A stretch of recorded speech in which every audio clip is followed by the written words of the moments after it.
6 kids have already emailed me saying, sign me up, how can I do that? So that's the kind of stuff that we're trying to do. We're trying to put more and more on our kids to do things and give them structure rather than the adults running things, because about 12 months, 46 kids go off and they need to know how to do things. They need to know how to solve problems, and that's what we're trying to do, is give them opportunities. One of the things I know that everybody wants to do is last year, this is something I've been working on even since when I was the middle school and upper school principal at the same time, is uniforms across the school from pre-K to 12. There is something that you can talk about that can cause more angst in anybody, and it's understandable. And I will tell you, this is my 3rd school. I started off at Savannah Country Day in 1990, did not have uniforms. Great school, went to love it, had uniforms. Savannah Country Day now has uniforms, had uniforms for 5 or 6 years. They went through the same thing when you had lower school uniforms, middle school uniforms, and then didn't have upper school uniforms. And everybody asked, like, why are you so for uniforms in terms of what you do at a small pre-K to 12 school?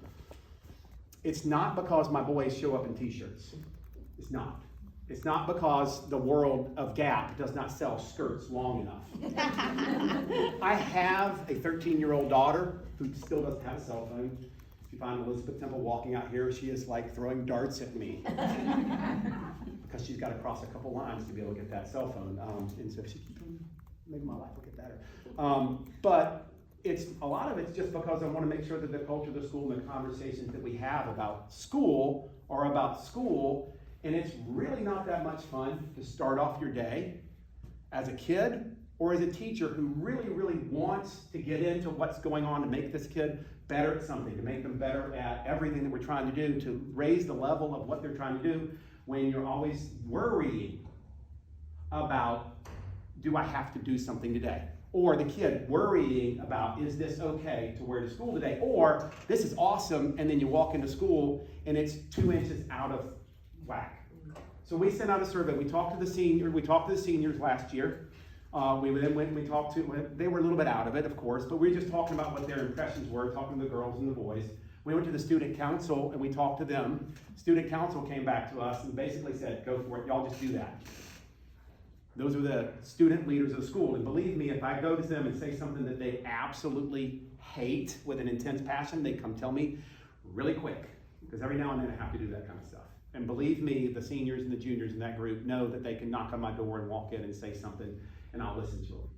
So then we sent with Mrs. Devon's help, because she's the Google Form master of the upper space too. And there were 34 that said no or think about it.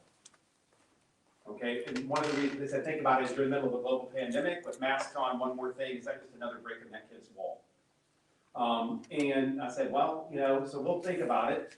And the reason that we didn't push it really hard last year is because there is a time limit on this. If you are going to make a cultural change like that, even if it's just a physical cultural change of wearing the uniform, you have to inform people months and months in advance. Simply because you have to line that up, it has to be on all the admission stuff, it has to be in everything that you do, because it's not something you want to spring on people when they think one thing or another. So you want to be totally upfront. We set a deadline of December 1st from our side of coming up with what the plan is going to be for the upper school. When you have 102 people that turn around and say, go for that, that's a good idea, and you have 34 that have very valid reasons not to. When you go through every single valid reason and go through it and you say, for the greater good of everybody that's going on, from my teachers to my faculty, to my students, to the parents having to deal with buying all this stuff. Things that I'm worried about with uniform, honestly, really? Timing of Land's End, being able to get things in place on time. Biggest worry I got, because I have a 13-year-old that we ordered the stuff in June. We ordered it in June. It got here last week. We were washing the 2 skirts that my daughter could wear every single night. I mean, I am the washing machine man right now. They came in and it was like Halloween party. That does concern me, because Land's End, who we use, is historically slow around this time. The pandemic and all the other stuff has not made it any faster. That is a concern that I do have. I have spoken to lots of kids over the course of the end of last year, this year, boys and girls. And for the most part, A vast majority of them are fine absolutely with that. There's going to be that, I don't want to do it because an adult told me to do it. That's teenagers, that's the way it is. There are some parents that say it's going to be more expensive, understand. On the other side, you're still going to have to go out and buy 5 outfits, 6 outfits. It does take a stress, it does take a thing away from a child who comes to school, they're wearing a certain outfit, they come to school, the focus is on what we're talking about that day, not is this the right way. That's the main thing that I want to look at, is if we can take the conversation and move it towards, hey, let's talk about what we're doing in school, let's talk about becoming a better person, let's not worry about what the fashion of the day is. Some people will say, oh, it's about the girls. It's not about the girls. Boys, just as interesting. My boys love to wear their t-shirts under their sweatshirts. It's 107 degrees outside. Okay, it's about 4 minutes into class, that thing comes off. And if I'm a teacher and I'm the principal of school whose job it is to enforce the rules, I don't see that sometimes. I'm in the middle of trying to do what I do because I get to teach those 45 minutes a day. That is the most important moment of my life. That's my free time with kids. I won't notice it, so then we notice some of this stuff about 10 or 11 o'clock, 12 o'clock during the day. That's a really hard conversation to have with a kid, whether they planned it or not. I don't think kids get this morning, it's like, hey, break the dress code, this is going to be a great day. They get up, they go to school. Sometimes they plan their outfit the night before, sometimes they plan it while you're yelling at them to leave. That's the way it is, that's the way kids are, that's the way adults are. That's why I wear the pink pants half the time or the pink shirt. It's easy, I grab it, I know it's washed, it's pink, it's good, gone. We want to make sure that we have the right conversation with kids all the time.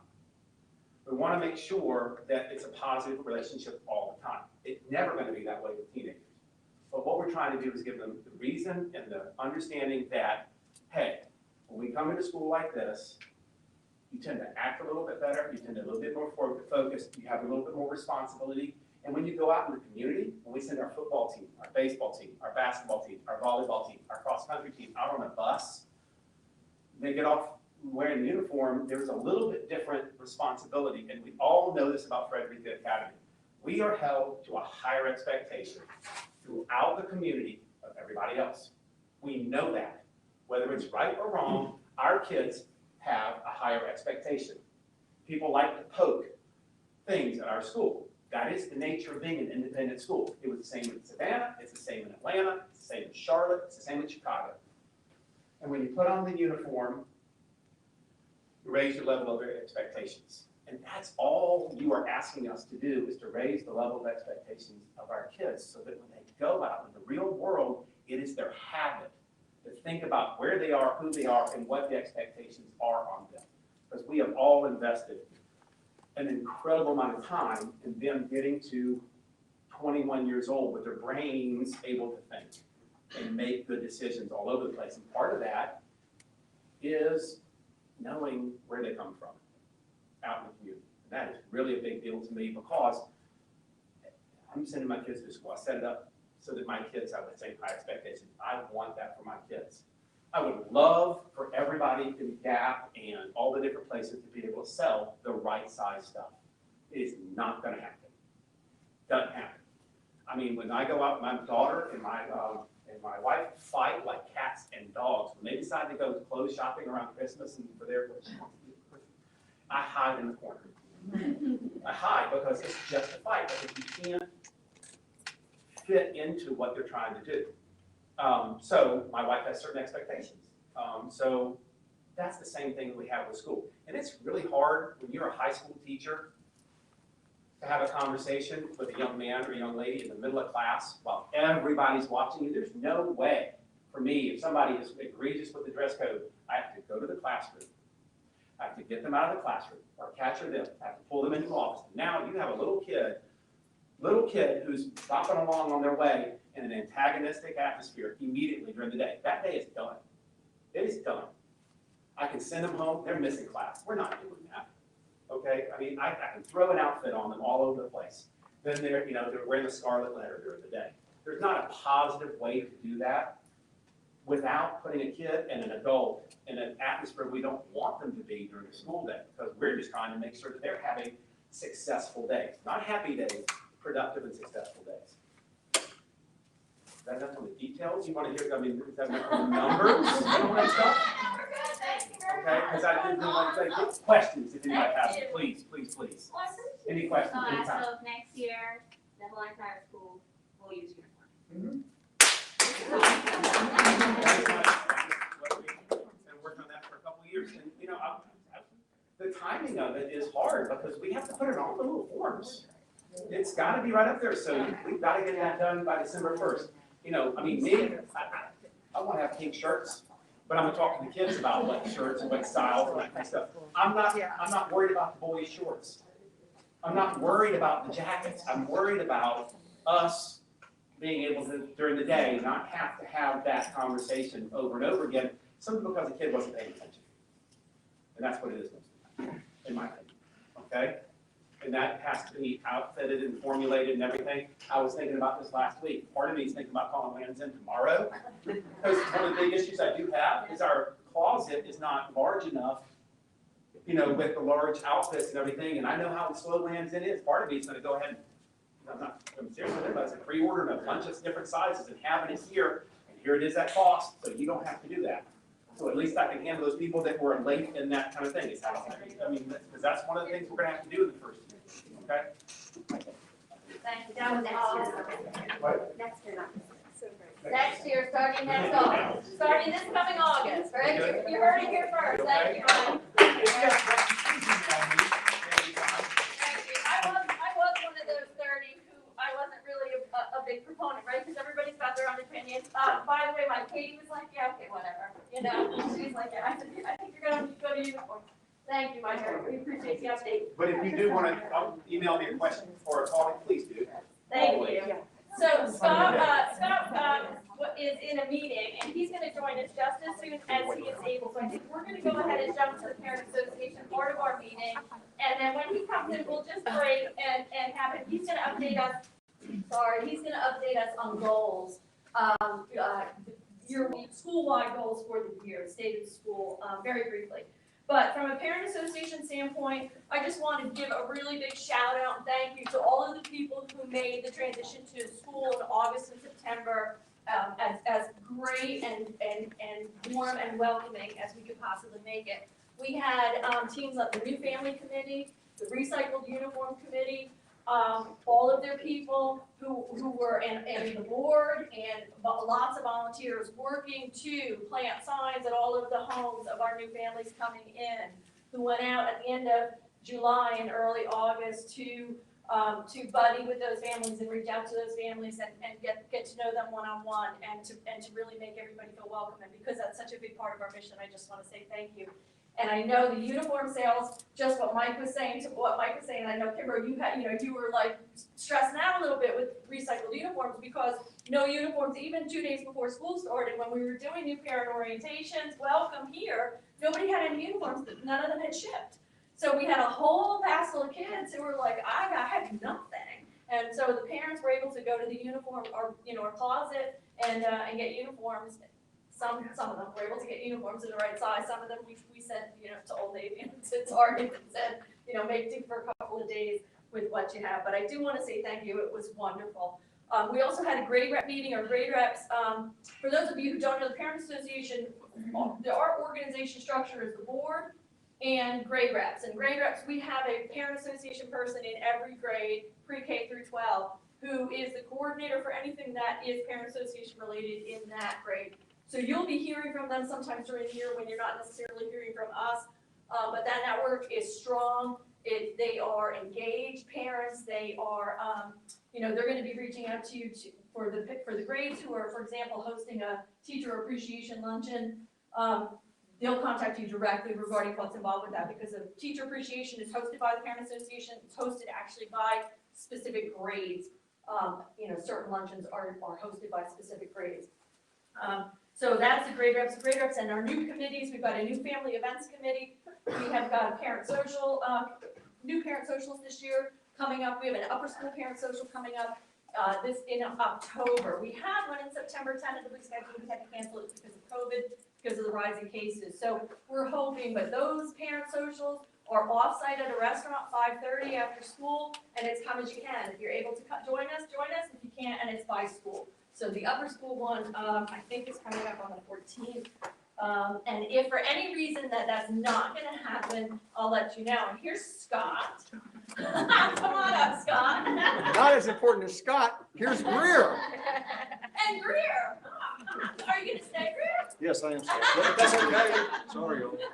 I won't put you on the, thank you, come on Do you want in. to say hi for a second? Greer is our Board of Trustees, chair of the Board of Trustees. Greer And- Brown. Yes, and parent to a 9th grader and a 3rd grader. And I'm really here just to apologize for holding Scott up, so. You don't wanna say a few words? And thank y'all for coming, and I apologize. I know y'all are waiting to hear Thank from Scott. you for so all you do on our behalf and thank the board. Thank you. Yeah, I brought my boss with me, so you guys didn't think I said tennis balls or something. So, first of all, very nice to see everybody. I think I don't have, has Helen spoken here today? Helen has the gift for being understood with a mask on, I do not have that. Mike Temple does, I'm gonna go make extra copies. So I'm gonna stay a distance away from you and talk for a second. One, thanks for trusting us with your kids, and thanks for being here at the school. And thank you for making time to come out this morning. There are a lot of ways that the school communicates with you. And one of them is through the parent association. So I hope you're reading the Sunday letters. I hope you're keeping up with things. And so I come every time we have a meeting, maybe to present something, but more to just be here if you have a question or a concern that you want to talk about. This is a convenient way to do that. So what I thought I'd do today, I hope I made enough coffee for everybody. In a COVID world, you apparently can't snuggle up with someone next to them, so do we need to make more? I can make more, but does anybody need a copy? Are we short? We're short of you. Or is it you? I just took a picture. I'm not sure it's imperative of importance that you have one, because I'll leave some of this. What I wanted to do today for a second is just talk about my school-wide goals for the school. So every year, I set some goals in conversation with the leadership team and share them with the board and make sure we're all on the same page for doing this. And this is a little bit of an amended version of my goals for this upcoming year. So I thought as a interested parent, you would want to know where my attention is being spent and where the leadership of the school is spending their attention and where the resources of the school are going. So some of these things are free and some of these are a little bit more expensive. So I thought I'd share that with you this morning. Actually, the first one on there, they're not necessarily in prioritized order, but the first one is, in my mind, the most important goal on here, which is just trying to figure a way to have all the new families feel welcome here at the school and all the kids from the outset feel like there's not a bifurcated student body of new kids and everybody else. And it's incredibly important. And I said the same thing about the faculty. It's just really important that everybody is empowered from the get-go to feel like they're a full-fledged member of this community. And it takes some work. It takes some hustle around to make sure I'm speaking to parents and I'm available to parents. It's important that I'm available to faculty who, we hired a terrific set of faculty. If they don't feel fully empowered in the beginning and they have to sit quietly for a year to earn the right to speak at a faculty meeting or to present their ideas, I'm not getting their money's worth out of those people. So my first goal is, and it's mostly for the kids, right? I mean, nobody wants to go to school where you don't fully empowered to participate in an athletic event or be in a club or raise your hand in class. And so I want to make sure that we dispel this idea that new people are half citizens here and that everybody starts out from the beginning as being fully fledged and a fully participant member of the community. The second one on there, I don't know what to say about that. So, it's ubiquitous in my life. Everything about this data and everything about these experiences is ubiquitous. And fortunately, we have a community that is not shy about expressing their opinions to me. So, I'm really proud of that and I like the idea that you don't have to be stoic to be a member of this community. It's a hard trick in my business. I don't know that I'm particularly good at it. I'm not sure my wife would say I was particularly good at this, but I hear everything.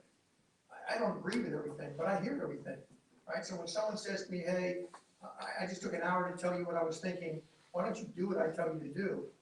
My answer is I just disagree with it, right? It doesn't mean there's not a forum for talking about it, but this would be a rudderless school if I acted on everything everybody told me. If the last person in my office got their way, I don't think that's what you want from me as a leader. So I am interested in people's opinions. That's what they are, opinions, right? And so I've collected a group of people that I think have different kind of information and different life experiences that can help you make a responsible choice about school and mandated masks or whatever else is going on. So it's on my mind all the time. I get hospital data every day. I get Glenn County data every day. I'm writing the dashboard so I can see our dashboard every day. And I'm trying to decide again. I know it's intrusive to have masks on. I shed my mask as soon as I can. I don't wear it when I'm biking with my wife or anyplace else, but I wear it in those teeter out of consideration for others.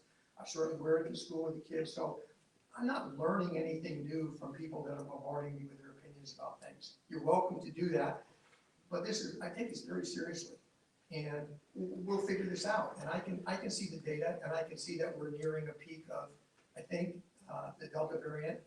But until you're responsible for the health of other people's children, you don't know the position I'm in. And so what I would do personally, or what I would do with my child, is really different than what I would do for someone else. And I think you're counting on me when you drop your kid off every morning to do the responsible, not necessarily the popular decision, but the responsible thing to do. And again, the problem here is, I'm not really sure what the responsible thing to do is all the time, right? I mean, there's a lot of smart people smarter than me, that are writing articles, and giving data, and so on and so. So I'm doing the best I can to care for your children, and I'd like to get out of masks as soon as possible, but I'm not that impatient, and I'm not that impetuous that I'll do it because one day that you saw our dashboard this weekend? We had 0 lower school, 0 middle school, 0 high school, 0 faculty. All right, that's not as good as you get.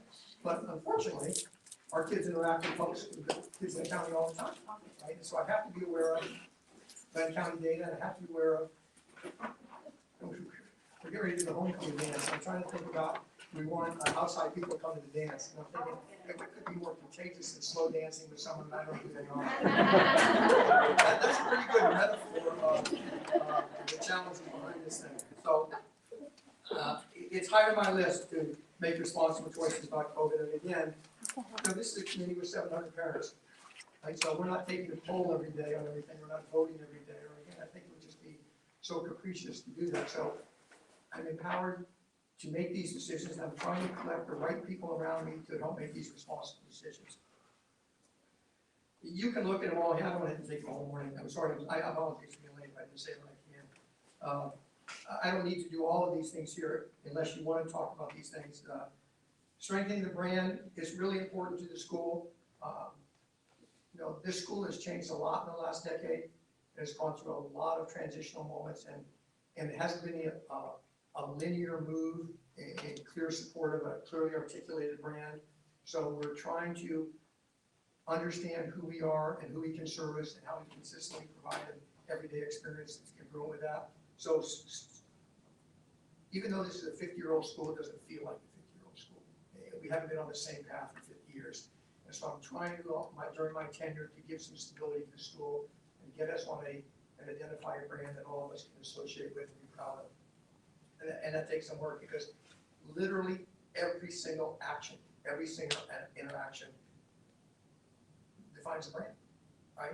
If someone yells at a kid on the football field, that defines the brand. If someone finds a way to make someone feel important, that defines the brand. So defining the brand, it just takes one bad move to change a brand. And everybody is looking at our brand. As parents, I hope you're looking at our brand. Outsiders are looking at our brand. I'm trying to sell the school to the community to grow the school in appropriate ways. I need to make sure that we portray a consistent brand. So I think about that all the time. The honor code is on here. I think Mike and Laura did a great job with that.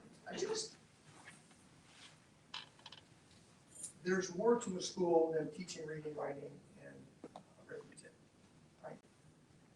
All of us in the adult world know, I think, that integrity trumps good life. And I think that's inarguable in the adult world. Nobody wants to have a spouse who is dishonorable. Nobody wants to have a friend who's dishonorable. You don't become honorable when you turn 19. You learn about honor and the value of integrity when you're 4 years old. And I think I wrote you earlier in the year about attributes of a graduate. The first one we put on there was honor and integrity, right? Trying to figure out how to integrate that in the daily life of our kids so that our kids know we prize honor about everything. In everything, we're supposed to do reading today, but hey, something happened in the playground today, I want to talk about that, to make sure you understand that. That is the business of a good school, is teaching these attributes and providing a way to support kids as they acquire these attributes. So, you know, I'm disappointed every time there's a cheating event in a high school. I'm disappointed every time someone lies for convenience in the school, and it just breaks my heart when that happens. And in a school of this many people, it happens, right? So the two choices are pretend like it doesn't happen, or to say in a crusade, this is the most important thing at this school, and we're going to continue to work to prize honor. And so that's a goal for me this year, because I've been here now 3 years, and it's not what I need it to be and not what I want it to be. I don't know what else down here that would interest you guys. You know, move the 5th grade to middle school, big deal for us. You know, because again, it shows our ability to manage change in the school. And I want you guys, when I suggest something in the school that I think is better for the school, I want you to think, hey, Scott and his gang thought about this, and they know how to implement this, and they're going to give it a chance. And I think the 5th grade program is a good example of something that we've tried that I was just 100% convinced they belong together up in middle school. I was just, in my experience in schools, 5th and 6th graders sort of belong together. And 7th and 8th graders are really different than 5th and 6th graders. They're just interested in different things in life, and doing different things. And so we had the luxury to have 2 buildings for the middle school. I was convinced that the 6th graders would be happier with 5th graders. I thought 5th graders would enjoy being with 6th graders, and I thought 7th and 8th grade. So it's not really like there's 3 divisions anymore. There's like a lower school, there's sort of a jump up from middle school to 5th and 6th grade. There's sort of a preparation for the high school in 7th and 8th grade, and then there's a 9 through 12. Because I do think it's convenient to say there are 3 schools, but that's not developmentally how kids work. So I've tried to organize the school in a way that makes more sense for the developmental readiness of kids. And again, I think the parents of 5th graders should. It's terrific, isn't it? I should have had a plan in the audience. But my sense is from the kids, it's great. You know, they haven't fully mastered it, but they're a little bit more independent, sorting through, assimilating adult personalities. You know, there's not a caretaker like in the lower school. It's your 4th grade teacher that sort of manages your homework. Now you got 6, 7 teachers telling you what to do. And I mean, I think it's developmentally appropriate. So making the 5th grade transition is important for a lot of reasons, just for those families, but then also to prove to the community that we're capable of making educated and realistic change for the school that will make the school better. I don't know if these are interesting to you, but the pre-K experience is an important thing at the school, right? I'm 100% convinced that having designated entry points into the school is the way to grow the school and to build allegiance at the school. So I want to have a pre-K entry point. I want to have a 5th grade entry point. I want to have a 9th grade entry point. But my experience is, certainly in the lower school, the chances of you getting kids who are adjusted, doing well at their elementary school, having a good friend network of their friends, the chances of them flipping over here are pretty slim. There's no reason to do that, right? They've already perceived their school is fine, they don't want to do that. The audience for convincing people that independent education is important is at the entry level, at the gateway. So we are working hard to expand and enhance our pre-K and K program, because I'm thoroughly convinced if I have the right number of kids in pre-K and K and just hang on to those kids, I'll grow the school organically instead of hoping for miraculous 8 new 4th graders coming in or 8 new 9th graders coming in. And if I meet these parents at an early age and develop a relationship with them, when something goes south, you know, the first time their kid cheats, or the first time something happens, they push it to their line, they have a context with me that I love their kid and I'm interested in their kids, but this is wrong and we're going to have a school response to it. So that's really hard to do with the first year 9th grade kid when they stub their toe.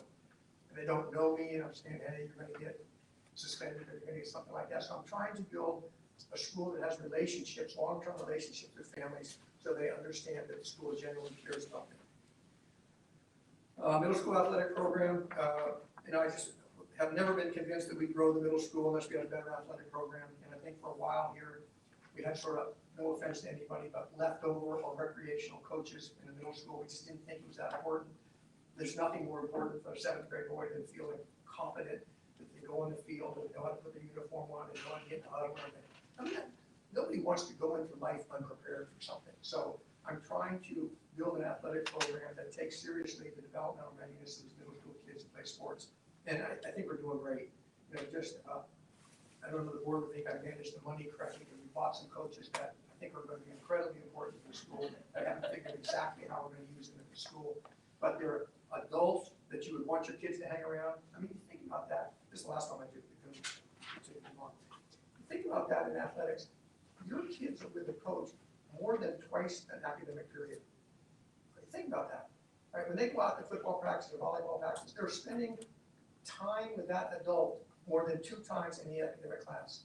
Right? So getting significant adults to coach teams is unbelievably important. Unbelievably important in terms of developing character, in terms of developing work ethic. I mean, when alumni come back, they go to see the teachers, they go to see the coaches. Right? That's where they have travel experiences, unstructured experience, where you're just meeting people and talking about things. So getting the right coaches is really important to the school, and I'm focusing right now on the middle school. Before I scoot off, did anybody come today, and you can look at these other things, and I don't mean to minimize those, but I think taking longer at this podium than I probably should have coming in late. Did anybody come today with a question for me that would be helpful or express a concern? Yes, please. I was just curious about your next item, inclusion and diversity. Okay, so I've written something for a Sunday letter that will probably come out maybe a couple Sundays from now. For those of you that are new here, or for those of you that haven't heard me speak about this before, I didn't do a very good job launching the diversity initiative last year. So I hired a part-time person to help me think about and identify issues of diversity and inclusion at the school that we wanted to address. Hired her for 10 hours a week. I didn't do a good job introducing her to the community. She's a present parent at the school. Her name is Dr. Monica Miller-Smith. She has Ava and Sky in middle school and lower school. I just didn't do a very good job. I knew what I wanted to do, but I didn't do a good job introducing what her role was at the school. And I don't think we launched the program the way I meant to do it. So I'm back revisiting it now, trying to help this community think about what diversity means in a non-threatening way and what inclusion means in a non-threatening way. And I think what we're struggling with is a, southern city and you know the demographics of this town. I'm trying to figure out how to position this so that people understand all we're really talking about is affirming people and including people. And whether it's a racial issue or ethnic issue or sexual orientation issue or whatever it is, we just want to have a school where we're kind to each other, we're compassionate to each other. And if you could get away from all these, I won't say they're artificial distinctions because for some people they're very real, but if we can move towards where the school only values people based on the content of their character and can they look past these other things, that is my goal.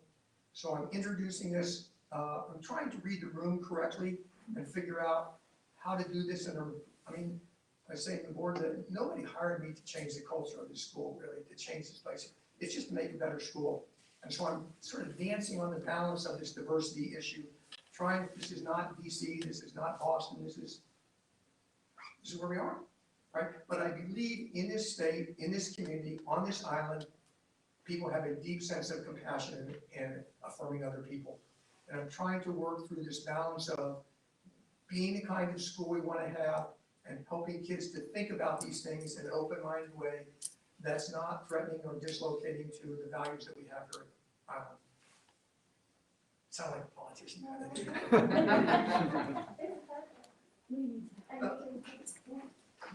So does that answer your question at all?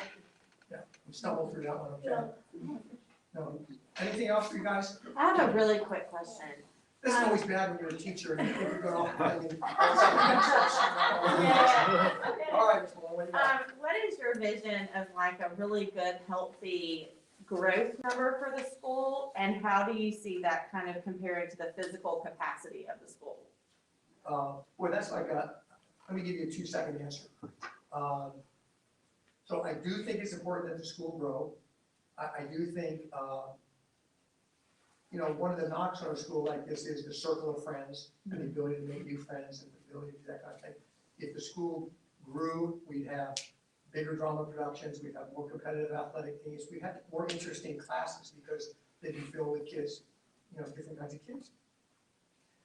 But the balance is, I think why we're all here is this intimacy and familiarity with the school.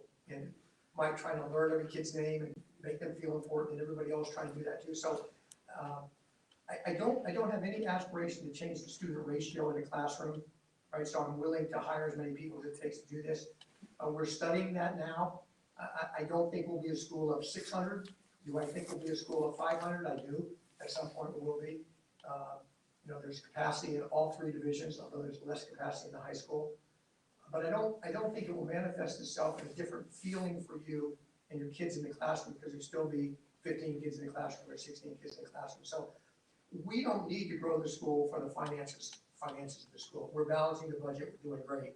So the only reason we do it is for educational reasons and trying to make a wider circle of friends for these kids. Does that answer your question? I think so. I think my biggest concern is, the size of the high school. Is it going to physically hold the number of students, like, you know, because I have littles. Right. So when they get to high school, is there gonna be a seat for them? Yeah, Because so there will right be a seat now, for them. we 100% kind there of seem will be a like seat we're all for them. over. It may be a seat in a classroom that we're gonna have to build somewhere or do something Right. else. But my goal is for every child that is trying hard and behaving, to be able to have a continuity experience that goes pre-K through 12. Okay. So there'll never be an artificial scarcity of spots or anything like that, no way. But we're committed to your family long term. Yes? So in the grades, like my kids' grades are 4th or 5th, and their grades are at capacity. They're at capacity. So are those grades, are you at a wait list now, or are you gonna add more kids like currently? I'm gonna get out of here. So I'll tell you The class, answer. the class has been moved, the 9:15 class, so y'all are fine on time. Oh, good, that's why we were rushing. I didn't know that that. we were asking. Like economics. Sorry.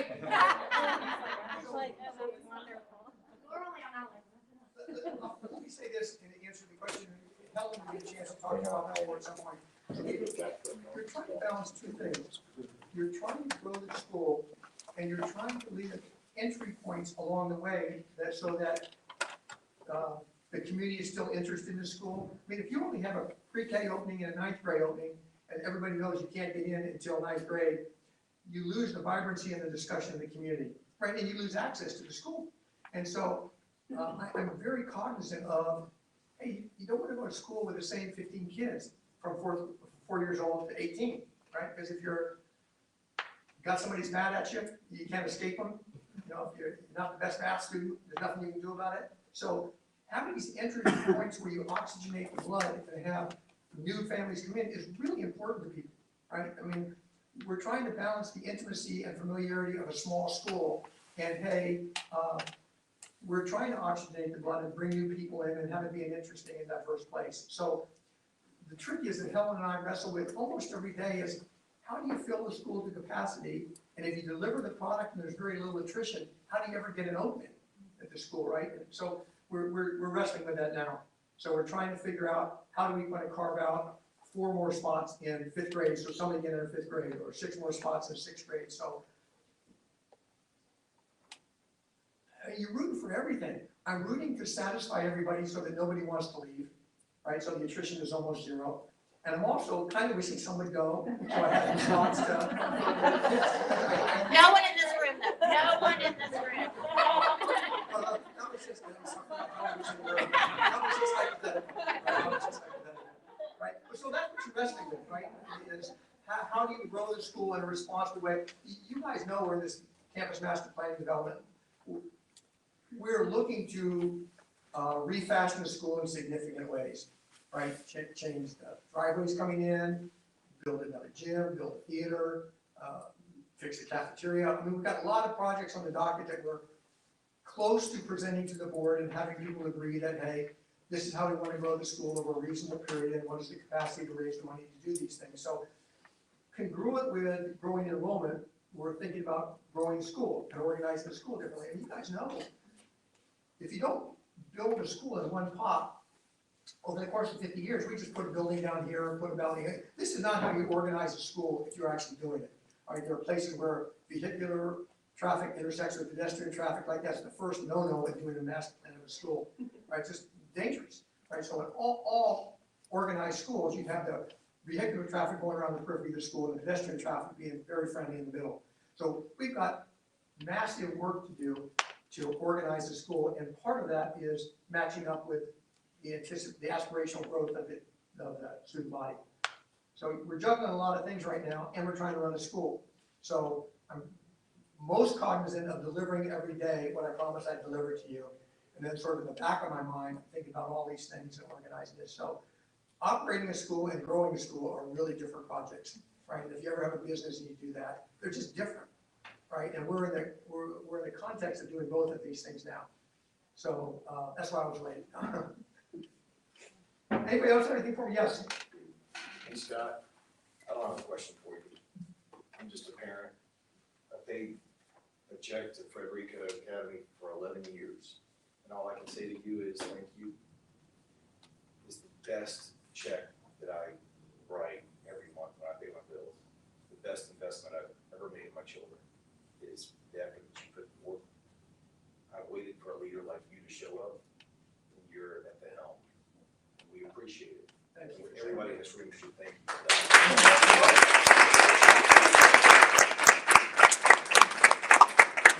And Jonathan's our plan, by the way. That's what we're here for. Thank you for saying that. That means a lot. Means a lot. Thank you so much for coming, we're great, thank you, we really appreciate you No coming problem. and all your thoughts, and we're just gonna move really quickly over to our business meeting. Erica, just a note on treasury, we're just gonna take about 5 minutes, and so y'all can stay just a minute, because we have a couple of announcements, actually, we'll let Meredith go first. So, This is important. I'll be fast, and this is stuff I need from the parents, so Amy, don't leave. You'll see on the agenda, and I don't need to go through all, there's some important dates that you should mark your calendars for. Some of these go along with the volunteer part, where if you put your name on that last minute list of volunteers, we're gonna call you to help out with. But there's a couple of things that we really want you to notice, and one of them is, we have initiatives for new parent socials and new family events. We definitely need a couple more people to help out the parent socials, so if you're interested in that, let us know. But mark your calendar for the trunk or treat that I think you have on the wrong day. It will be coming up the week before Halloween, and it's gonna be fun, easy, like a great way to get your kids together. And think about it this way: we go to a private school, independent school, we don't all live in the same neighborhood. We have to bring the community and the neighborhood here for our kids to get that chance, for the new kids, the old kids, the young kids, everyone to be together and really build that community. We've got 2.5 years of new students to really bring into the fold and make a part of this community. So please prioritize these family events and parent socials. Help out with them, come to them, bring your kids to them, because I think they're really important. And coming off of 2 weird years or going into a second weird year, we really need to prioritize this. So that's a big priority for us to support the school's mission, and it's part of our mission. So I encourage you to get involved and participate. And the trunk or treat is bring your own pumpkin. It's gonna be pumpkin decorating, trick or treating, all ages, all kinds of fun stuff. But you might wanna think about getting your pumpkins now. Oh, yeah. Since they're all for sale. Anyway, so that's that, and the rest of it, just pay attention to our emails if you can, and sign up to volunteer, and let us know how you wanna get involved. We are so appreciative that you're all here, we're very excited and honored that you came. 2 other things I just wanna note, flu shot clinic is October 7th, there's Pope asked us to put a plug for that, forms just went out yesterday, and the poinsettia and greenery sale is going on right now. We're gonna have drive pickup line reminders next week, but if you haven't made your orders, make your orders. The poinsettias are the same poinsettias that are, that you see all through Disney and Epcot. It's the same supplier, they are gorgeous, they're $21, I think we raised it this year for the first time in a long time, $1. But if you have friends or family you want to order greenery or poinsettias for, I volunteer over at St. Vincent de Paul in Brunswick, sit on their board. Last year, we ordered poinsettias for all of our volunteers just as a thank you for them. It went over really, really well. I actually had a counselor the other day who said she still had her poinsettia, and it was still alive and thriving and gorgeous. So she was looking forward to another round. So those orders are going through. If you have any questions, you can call Jen Gordon or Erica if you have any problems ordering. You can also direct ship wreaths to family and friends farther afield. And that pickup is after Thanksgiving. And the last thing is, trunk or treat we talked about. Oh, the next meeting, our board meeting, our next board meeting, and that's on the bottom, October 6th here at 8:15. Please mark your calendars. We are changing things up a little bit. Scott and Mike's presentation notwithstanding, we really want these meetings to be more conversational and more give and take in tone and in spirit, casual conversation, engaging. So we're opening our board meetings to planning meetings. If anybody wants to join us for our board meetings, they're here. The next one is October 6th, 8:15. And then our next members meeting is November 10th. And that will be, we're calling it kind of tongue-in-cheek talking heads, but it is the heads of the 3 schools right now. I guess I'm gonna have to start thinking about how I'm gonna call the schools if he doesn't say there are 3 schools. But so Leah, Timmy, Mike, Temple, and Becky Pruitt are going to just engage in conversation with us and just what's going on in their little corners of the world. So we hope that you'll join us for that. That's November 10th. Thanks again. Any other questions? And did anybody go to the parent socials or in August here? The new parent socials? You mean the cop, like the afternoon things, The right? afternoon things? Yep. Yeah, oh, yeah, yeah. Meet and Sorry. greets. The meet and greets. We had some meet and greets. We're trying to do more things, getting people to get to know one another. Or just wanting to know, get some feedback on how you thought they went. With COVID, I know we were social distance, we were masked. It's hard to recognize people with masks on.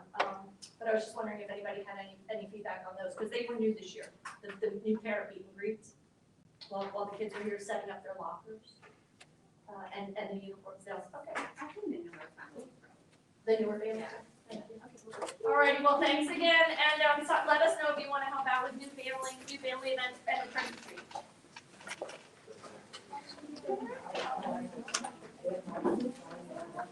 That was good. Is it?